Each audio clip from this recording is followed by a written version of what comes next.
MPO's monthly publication, Key Market Signals, was published last week and is available on the MPO website, www.mpo.co.za. The main properties and main issues reported on in this issue is the international prices that still at very high levels, even though we've seen some decrease in prices in the last 3 to 4 weeks, and but prices are still at the level of the index level of 1,200, and that compares to 800 at the beginning of last year. So internationally prices are still very high and will probably remain at high levels.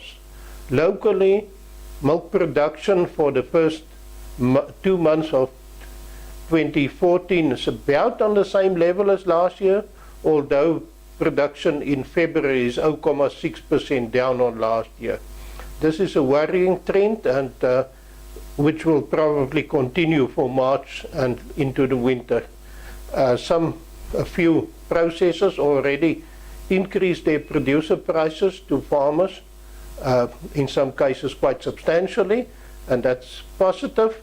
But with the still high grain prices and input prices, it doesn't really result in higher production.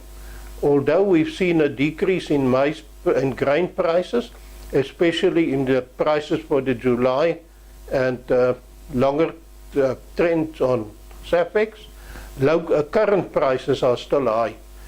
It seems as if prices will definitely decrease as we get nearer to the harvest period.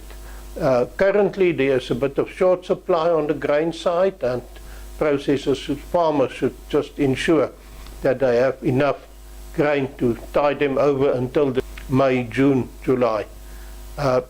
Imports are still slow down. We've seen higher imports in January, but slightly lower imports in February, and we will also see, and we still see a continuing growth of exports.